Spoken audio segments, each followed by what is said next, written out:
कभी कभी ऐसा लगता है कि जैसे अंदर से कुछ टूट गया हो। हर वक्त अंदर चलने वाली फ़ाइट वो किसी से नहीं होती, बल्कि खुद से होती है। आप मुस्कुराते तो हैं, सबको लगता है कि आप बहुत खुश हैं, अपनी लाइफ में बहुत सेटिस्फाइड हैं, आपसे आप बहुत पॉजिटिव हैं, लेकिन अंदर क्या चल रहा होता है ये आप ही जानते हैं और ये सिर्फ आप ही समझ सकते हैं। आप ये किसी को समझा नहीं पाते कि मेरे अंदर क्या चल रहा है।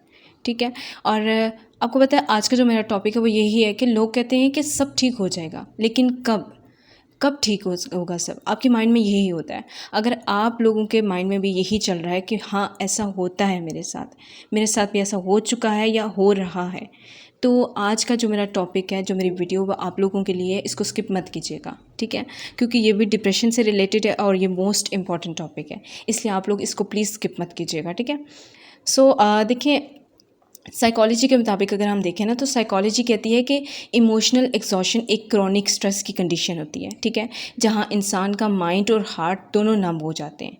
मतलब एक ऐसी स्ट्रेस की कंडीशन, एक ऐसी क्रॉनिक कंडीशन कि आपका जो हार्ट है और आपका जो माइंड है वो दोनों सोचना बंद कर देते हैं। ऐसी कंडीशन में चले जाते हैं, इतना एग्जॉस्ट हो जाते हैं कि उनको ये सलाहियत ही नहीं रहती कि वो एक्स्ट्रा कोई चीज़ सोचें या कोई ऐसी चीज़ सोचें जो आपको बेनिफिट दे दे या आपको ठीक करे, आपको एक्टिव करे या आपको ज़िंदगी की तरफ लाए। ये चीज़ें सोचना बंद कर देते हैं। ठीक है, आप सब जो है वो आप जब हर दिन दूसरों को प्रायोरिटी देते हैं, उनको समझते हैं, उनको ऑन करते हैं, लेकिन आपको कोई नहीं समझता, तो बॉडी और ब्रेन दोनों बर्नआउट फील करते हैं। ठीक है, आप हर दिन जो है, आप भी इंसान हो, आपको भी फील होता है कि मुझे भी कोई प्रायोरिटी दे, मुझे भी कोई जो है वो मेरी फीलिंग को समझे, जो मेरे पेन है उसको समझे, मेरे बगैर कहे समझे। लेकिन जब कोई नहीं समझता ना, तो आप थक जाते हो कि क्यों हर बार मैं ही क्यों समझूं, कोई क्यों नहीं समझता। ठीक है, इस वक्त इंसान इमोशनली डिस्कनेक्ट हो जाता है, दुनिया से भी और ख़ुद से भी, जब वो ये फील करता है कि हाँ जी सब ख़त्म, कुछ भी नहीं रहा। और ये पता है ये कंडीशन सही नहीं होती। आपको अगर लगता है ना कि ये नॉर्मल है, बहुत सारे लोग ऐसा फील करते हैं। आजकल की बहुत सारी जो जनरेशन है वो बहुत सारे जो लोग हैं वो ये इस कंडीशन में हैं, लेकिन उनको कुछ समझ नहीं आती कि ये नॉर्मल है, ये नॉर्मल नहीं है।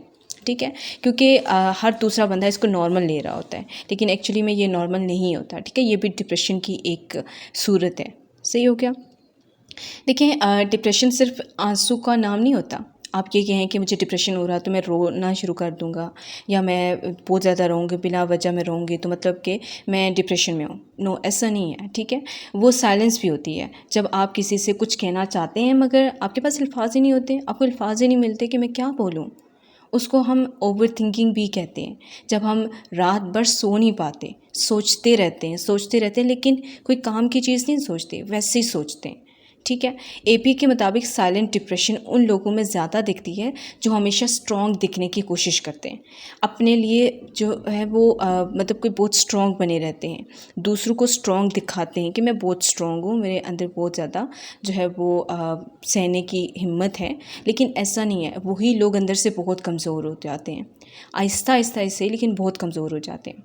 ठीक है, क्योंकि वो समझते हैं कि मैं अगर किसी को अपने जो इमोशंस हैं वो बताऊंगा तो मैं वीक हो जाऊंगा, लोग मुझे जो है वो कमतर समझेंगे, लोग मुझे समझने के बजाय जज करेंगे। आपको ये लगता है। ठीक है, अगर आपको लगता है ना कि कोई नहीं समझता, तो पहले खुद को समझना चाहिए। ठीक है, आप पहले खुद को समझना सीखें। ठीक हो गया।